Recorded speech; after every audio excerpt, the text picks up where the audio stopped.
Well, tonight we're in Esther chapter 2, and we'll be starting off with verse number 1. Esther 2, verses 1 to 4. After these things, when the wrath of King Ahasuerus subsided, he remembered Vashti and what she had done and what had been decreed against her. And then the king's servants who attended him said, "Let beautiful young virgins be sought for the king, and let the king appoint officers in all the provinces of his kingdom, that they may gather all the beautiful young virgins to Shushan, the citadel, into the women's quarters, under the custody of Hegai, the king's eunuch, custodian of the women, and let beauty preparations be given them, and then let the young woman who pleases the king, the young woman who pleases the king, be queen instead of Vashti." And this thing pleased the king, and he did so. And so as we are going through this, let's just relate what happened last week, and this was in chapter 1 of Esther, where Ahasuerus was having a party, and it went on a celebration for about a feast for about 6 months. And during that time, he sent for Vashti, his queen, to come, and evidently to come and just be wearing a crown with no other clothing on, to kind of embarrass her or whatever, to show her off, or whatever the reason was, that she wouldn't do it. And of course, at that point, everybody was all up in arms, because if they allowed this to happen, remember, this was a society that was very much male-oriented, male-dominated, and so you couldn't let the woman get away with this, because if she gets away with it, then all the other women are going to do it, so all the husbands are going to have trouble with their wives, and so she was banished, and that's when it kind of ended chapter 1. So we see now he talks about after these things, and these are the things he's talking about, as those events we talked about in chapter 1, but doesn't say how long after. This is kind of a broader than just the events of the previous chapter, and because you'll find out in Esther 2, verse 16, it gives a time when this actually happened, and there is an indication that there was actually a 4-year span between chapters 1 and chapter 2, 4 years in that between chapter 1 and chapter 2.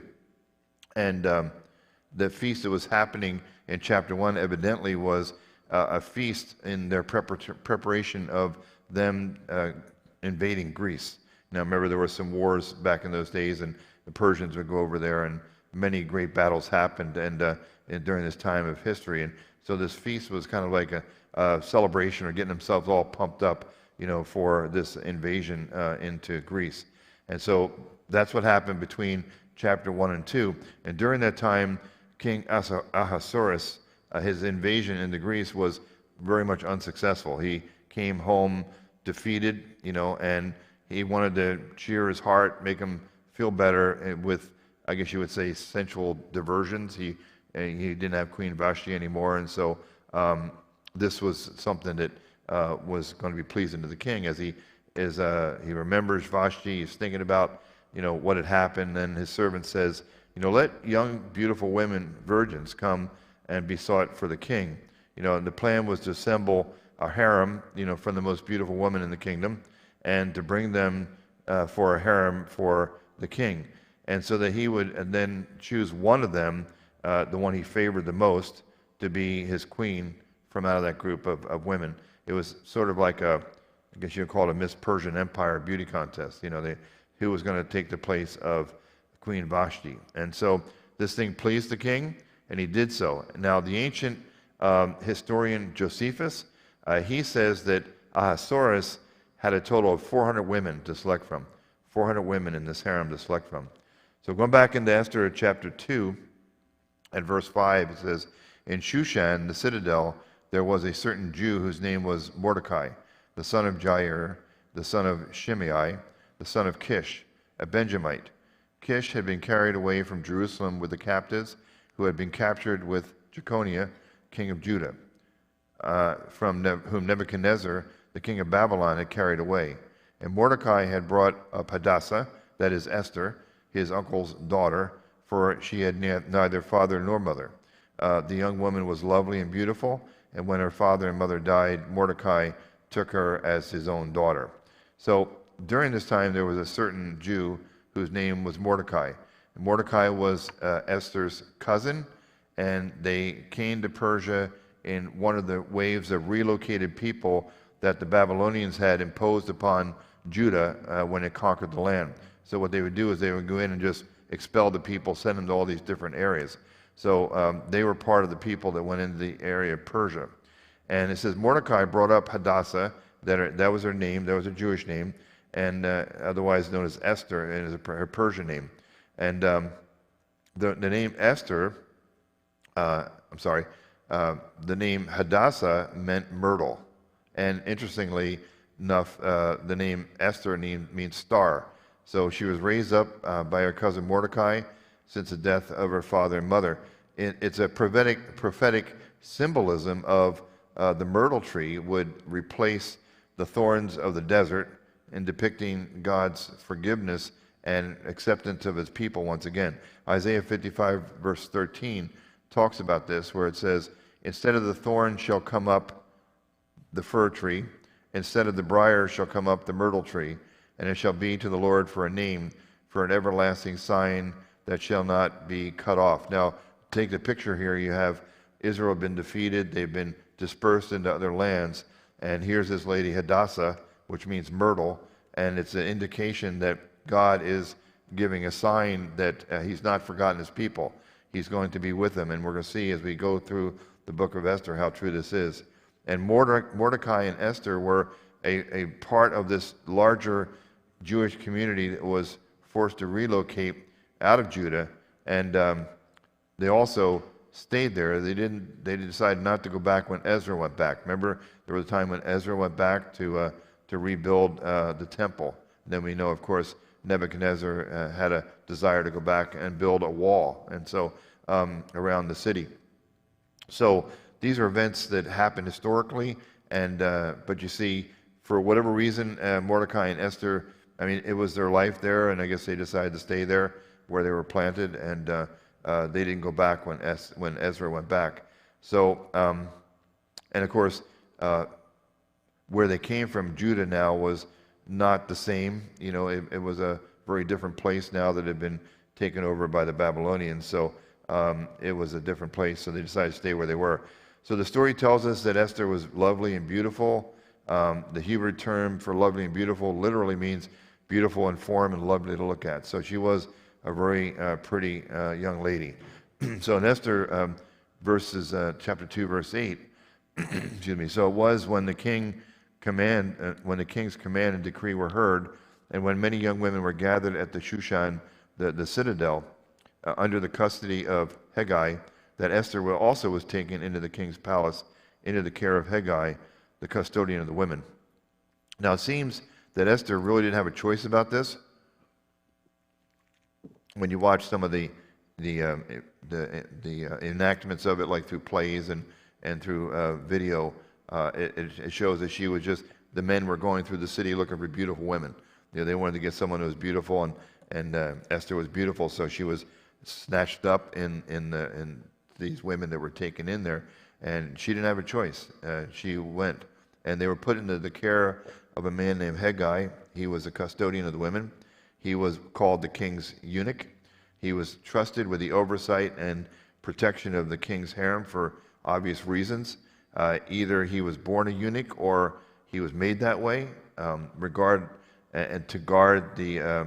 It was a way that they would have males to be able to guard the harems without the fear of them actually getting emotionally involved or sexually involved with the harem. So they either were born eunuchs, or they were actually made a eunuch for that very reason. History verified that this man, Hegai, actually really was a person. He did exist. He was specifically mentioned by the Greek historian Herodotus as being an officer for King Ahasuerus. So he was legitimately in that. It's not just a made-up name. He actually did exist. So in verse number 9 of Esther, it says, now the young woman pleased him, and she obtained his favor, and so he readily gave beauty preparations to her, besides her allowance. Then 7 choice maidservants were provided for her from the king's palace, and he moved her and her maidservants to the best place in the house of the women. So Esther, obtained favor with this attendant Hegai. He was the one, again, in authority over her, and he, because, of her beauty, but because of her, I think he saw a godliness in her, because, there's so many times we see people that may be pretty or beautiful, but their spirit is just ugly, but I think that Esther not only had an outward beauty, but had an inward beauty. And so, in a sense, she was fulfilling what was said in Proverbs chapter 3, at verse number 3. It says, "Let not mercy and truth forsake you. Bind them around your neck. Write them on the tablet of your heart, and so find favor and high esteem in the sight of God and of man." So we're not to go around looking to please man, but the thing is, if you're a godly person, and you live your life according to the principles of God, even when people come up against you, there's something about you that they desire. I remember for so many years when I was at the Postal Service, we'd have people. I remember one guy told me not to proselytize to him, keep my faith to myself, keep my religion to myself. He didn't want to hear about it. But then, something, I remember one time his wife was sick and he came up to me and asked me to pray for her. So, the thing is, they see, if you're a godly man or woman, they see that in you, okay? And even if they don't voice it out there, they desire it, And so I believe that Esther had this kind of not only outward beauty, but inward beauty, okay? And so because of this, Hegai, gave her beauty preparations over and above her special allotment. I guess, they had a certain amount of things they would give them, and he would sneak a few more things into her bag, I guess. So she had a lot more of these beauty preparations that were far beyond. And I think he found, he kind of chose her as would be the perfect person for his king's queen. And so he also gave her 7 choice maidservants. I would imagine all of them had maidservants that attended to them, but she got the choice ones, the best. And so this man Hegai was showing some favoritism towards Esther, and I don't believe it was by accident. I believe it was all part of God's plan, and it was falling right into place. And the beauty treatments they would do, actually the word in Hebrew, beauty preparations, means to scour or to polish. Okay, so it was something that you can see them really working with all these ointments and these creams and these glamour things to make them look beautiful. It would probably be like, you can see a beautiful woman, but when they go to have these special glamour photos done, right? They look totally different sometimes, but the outward beauty just comes, wow. And so I think that's what's happening during this time. Esther chapter 2, verses 10 and 11 says, "Esther had not revealed her people or family, for Mordecai had charged her not to reveal it. And every day Mordecai paced in front of the court of the women's quarters to learn of Esther's welfare and what was happening to her." So Esther did not reveal her people or her family. Now, so she didn't tell anybody that she was Jewish. Remember that the Jewish were treated poorly, and I'm sure that they were, everywhere they went, they were considered to be second-class, citizens. And even though we're going to see that Ahasuerus is going to marry Esther, I think that possibly if he would have known up front that she was Jewish, maybe she would not have had that opportunity. So we don't really know, but Mordecai told her to keep it hush, keep it quiet. And when I think about these things, and I think about the admonition that we have, that there's really never any really good reason for us to, as Christians, to hide the fact that we're Christians. Many people, far too many people, that are Christians and go around as secret agents. They don't want anybody to know that they're Christians because they don't want to have the criticism. They don't want to have people thinking differently of them. They want to just blend in with the crowd. And remember, Jesus gave a stark warning in Matthew chapter 10. He says, "Whoever confesses me before men, him I will also confess before my Father who is in heaven." But whoever denies me before men, I will also deny him before my Father who is in heaven. So we can't live a life of denial, and expect God to recognize us. But we can see in this case, in this instance, Mordecai had charged her not to reveal it. And we can recognize that there may be some situations where the Lord would have us not immediately reveal our Christian identity, not for the purposes of permanently concealing it, but for waiting for the most opportune time to reveal who we are. And I think maybe Mordecai sensed this, that this was one of those circumstances, and Esther agreed to that. And just to give some examples that, like, if we were to, if you were to have a Jehovah's Witness come to your door, and you immediately say, well, I'm a born-again Christian, they're going to turn tail and just head off, right? And so you would probably just share with them some verses, not denying who you are, but not putting it out there in front. Same thing with the Mormon. You would have an opportunity, a better opportunity to witness to them if you don't come right out and say, well, I'm a Christian and I believe this. And because sometimes when you announce that, you are giving them the reason at that point they're going to shut down, solely for the reason of you being a Christian. They're going to, I don't want to hear what you have to say, especially in the world we live today. I mean, in the world we live in today, you come up with any kind of social morale issue. You say, I don't believe in abortion, and someone talks to you about why you don't believe in it. But if you say, I as a Christian do not believe in abortion, they're going to shut down right then and there. They're going to start calling you names. They're going to denigrate you and your faith. And so there might be times where God would have you just speak with the person. Let your demeanor, let your inner person show them, who you are, and it will come forth that you're a Christian. Again, not hiding who you are, but maybe letting the right moment reveal who you are. And so Mordecai showed a great interest in Esther's state of being here. He loved her. He was concerned about her. Every day, he said he paced in front of the court of the women's quarters to learn of Esther's welfare. Remember, as we said, Esther was Jewish. If it had been found out, what would have happened? I don't know. But it was a dangerous place, and there she was behind closed doors, and Mordecai could no longer care for her. So Esther chapter 2, verses 12 to 14 says, each young woman's turn came to go in to King Ahasuerus after she had completed 12 months preparation according to the regulations for the women. For thus were the days of their preparation apportioned: 6 months with oil of myrrh, 6 months with perfumes and preparations for beautifying women. Thus prepared, each woman went to the king, and she was given whatever she desired to take with her from the women's quarters to the king's palace. In the evening she went, and in the morning she returned to the second house of the women, to the custody of Shazgaz, the king's eunuch who kept the concubines.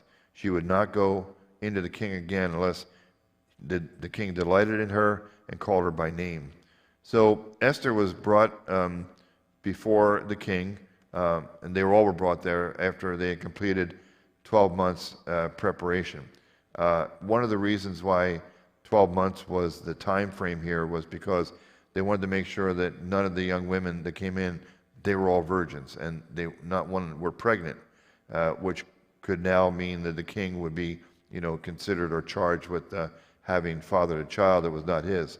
And also, Persia was one of the many countries in the area famous for the aromatic perfumes and the ancient customs of preparing brides in that way for marriage.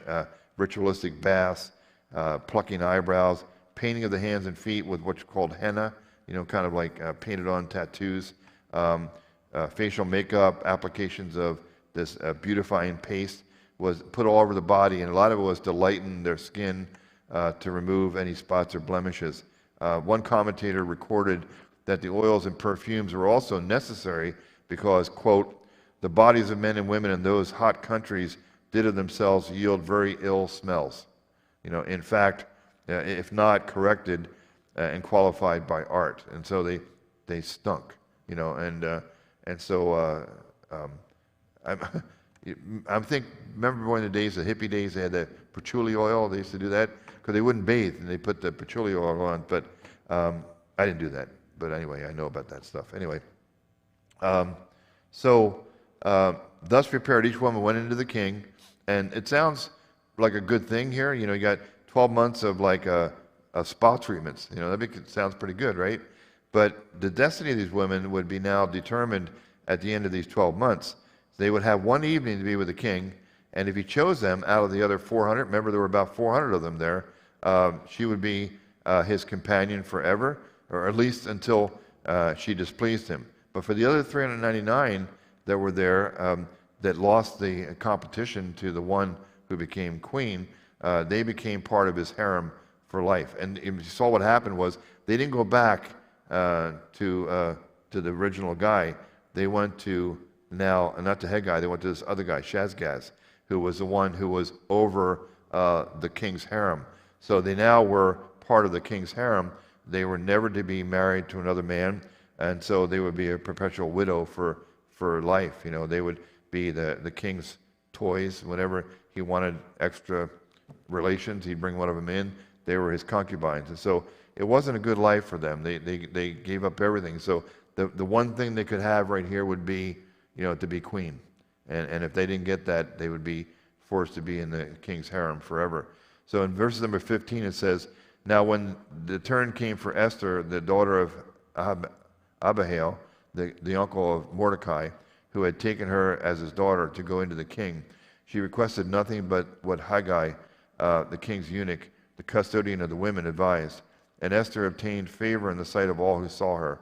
So Esther was taken to the king Ahasuerus into his royal palace in the 10th month, which is the month of Tebeth, in the 7th year of his reign. The king loved Esther more than all the other women, and she obtained grace and favor in his sight more than all the other virgins.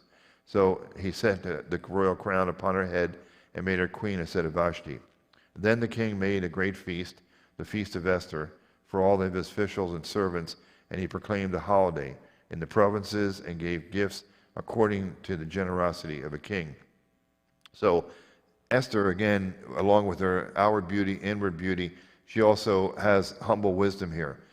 It shows in the way that she allowed the custodian, Haggai, of the women to assist her in preparing and also what she would wear. She took what Haggai said, suggested you wear this, and this is going to impress the king. And we can assume that Haggai would have known, because he knew the king, he would have known better than anybody else. Esther could not have gone to the other girls, because they were now put in another place. But also, I don't think they would have told her the truth because they wanted to be queen too. So it was smart of Esther, very wise for her to take the advice of Haggai and wear what he had said to wear.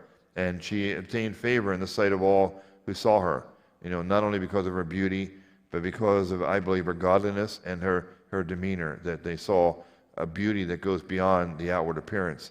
And this is a thing that not only in this ancient world, but even in today's world, many times, beauty is what gains people, especially women, favor. Because when they're beautiful, they're handsome, they wind up becoming actors and influencers and, models, and they wind up becoming famous. And so this is a fact of life. It happens. We as Christians don't look that way, and we really need to teach our children and our constituents, I guess, but our congregants, that we don't do those things. We don't want to rely solely on the beauty of someone. We want to look at the inner beauty of somebody, and that's the most important thing. And so because of the great favor she obtained with the king, Esther was selected to be the queen of King Ahasuerus. So she's had a remarkable event here, child of Jewish exiles. Both mothers mother and father have died, raised by a cousin in this hostile land, was taken by force and compulsed into the king's harem. And then she found favor with all she had met. From the very beginning, she found favor, and then was selected to be the queen of the realm. So she's having a remarkable time here, and why else? Because God is the one that is behind all this. It's not just good fortune. It's not just her luck. It's not her good looks that's happening, and it's not her personality. It's also God has a plan, and this plan, Esther is part of this plan. Psalm 75, verse 6 says, "For exaltation comes neither from the east, nor from the west, nor from the south. But God is a judge. He puts down one and exalts the other." So God was in this plan. God was moving from the very beginning. And this is exactly the way we have to understand our lives. We too have a place in God's plan. Wherever we are right now, whatever's happening in our lives, we have, there's a reason and a purpose behind it. Maybe it's for a short term or long term, but God has a reason, and a purpose for what we're going through. So, it's hard to see sometimes when you're going through trials, when you're going through a tribulation, when there's a challenge coming your way. It's hard to see this, but if we can remember that that's all part of God's plan. When you go through the history of your life and you look at those things and you go, wow, when this went this way, if it had gone that way, where would I be? Where would I be if I had not come to California? Where would I be if I had not, got a job with the Postal Service? Where would I be if I not, all these different things, but the thing is, those things didn't happen because I was in God's plan, and God was moving those things along behind the scenes. God is behind the scenes. And in the story now shows us that God is working his plan. He's working what he's desired to do from the very beginning of time. And it's even showing that God can use the evil of man to accomplish the good for what God intends to happen. See, God did not make Ahasuerus get drunk, right? God didn't make him demand that his queen come in basically naked and embarrass herself before the lords of the kingdom.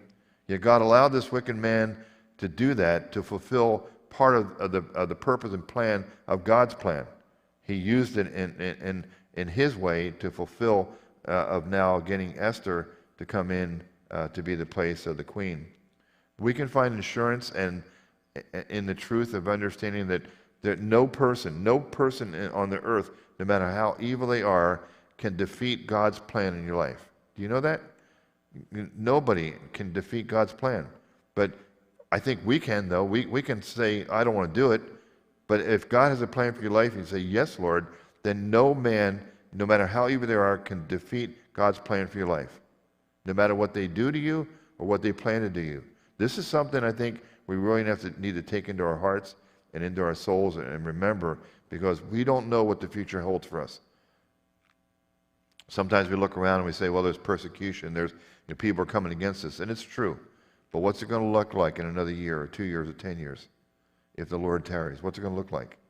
But remember, when we go through those things, it's all part of God's plan. Not that he wants it to happen, but he's going to use those intents and evil of man to fulfill his plan. And we just have to be part of that. So in Esther chapter 2, verses 19, it says, when virgins were gathered together a second time, Mordecai sat within the king's gate. Now Esther had not revealed her family or her people, just as Mordecai had charged her, for Esther obeyed the command of Mordecai as when she was brought up by him. So Mordecai is sitting at the king's gate, indicating that Mordecai was somehow associated with the decision makers, the men of the kingdom. Somehow he was given some place of authority. And again, they had not revealed the family of Esther as Mordecai had charged. Some people maybe feel that this was not correct, as we talked about. Are you hiding who you are? But they'll also say the book of Esther is. They don't like the book of Esther because it doesn't mention the name of God. But it's the same for the Song of Solomon. Same thing. Some say the name of God was left out of the book of Esther is because during these festivities around Purim, which is when this is all happening, the people commonly would get drunk. That was part of their thing. They would drink a lot and get intoxicated. And one rabbi taught this way: a man is obligated to drink on Purim until he is unable to distinguish between blessed be Mordecai and cursed be Haman. So they have to get so stinking drunk that they can't even say the right thing. So possibly this kind of atmosphere would be too easy for them to blaspheme God, profane his name, so they probably didn't want to have the name of God in this book for that reason. Others see the name Yahweh, the tetragrammaton, the YHVH, actually somewhere hidden acrostically, in other words, in letters, where they actually can pinpoint where his name appears many times throughout the scriptures. In some manuscripts, you actually see certain letters are written a bit larger, so they can see Yahweh, written throughout the scriptures. Who knows? Maybe I don't see that being too absurd. Possibly the name was left out because of they were under Persian rule, so they didn't want that name out there. Most likely, and I believe this would be more the reason, is that the name of God does not appear because it shows that God works behind the scenes. God is working behind the scenes, and he's always active in Esther's life, Mordecai's life, and he's active in our lives. So finishing up in verse number 21 to 23, says, in those days while Mordecai sat within the king's gate, two of the king's eunuchs, Bigthan and Teresh, doorkeepers, excuse me a second here, keep on hitting the wrong button here, became furious and sought to lay hands on King Ahasuerus. So the matter became known to Mordecai. He told Queen Esther, and Esther informed the king in Mordecai's name. And when an inquiry was made into the matter, it was confirmed, and both were hanged on the gallows. And it was written in the book of the Chronicles in the presence of the king. So this matter of conspiracy became known to Mordecai. He overheard some plotting going on, told Queen Esther, and Esther informed the king. And now Mordecai had a great attitude here, because he could have thought, well, I'm a man under exile with a pagan king. I don't really care what they do to him. I don't care if he gets killed. But instead, he, in a sense, fulfilled what Peter would write about later on. He says, fear God and honor the king. And so it was part of that relationship that, again, you can see how not only Esther was a good and noble and honest, honorable person, and so was Mordecai. And so he did what was right. He feared God and he honored the king. And so the threat of assassination was real here. History goes on to say that Ahasuerus was eventually murdered by his prime minister, and his prime minister actually placed Artaxerxes I on the throne. And you remember that story of Artaxerxes? I think he's the one that allows Nebuchadnezzar to go back and to rebuild the walls. So these are all historical events happening. So both these plotters against the king were hanged on the gallows. The gallows, it literally means the tree, and it's not that they were hung by a noose. They didn't do those in those days. Probably what they did was they basically impaled them on a stake. They would just sit them on the stake, and they would just slowly sink down, the stake going right through their body. And so it was probably as horrible as crucifixion when it comes to the point of dying. So that ends the study for this evening. We're going to be then breaking into our small groups to discuss this. So let's pray. Father, in Jesus' name, Lord, we thank you for the second chapter of Esther, as we read about the story of how she became queen. And what a great story of God's, your mercy and grace, your protection, how you have a plan for each and every one of us, Lord. And this plan is going to be now accomplished through Esther, that you will be protecting your people through her. And so we praise you for your glory and mercy towards us, Lord. We know that we live in troublous times. I pray that each and every one of us would have that, just that comfort of knowing that, how great you are, how much you care for us, and that although sometimes things may happen in our lives that you will allow to happen, there's a purpose and a reason behind it. And we just need to cling to that and understand that your will be done. Your will be done, not ours. And so we thank you for that. We praise you. In Jesus' precious name we pray. And all God's people said, amen.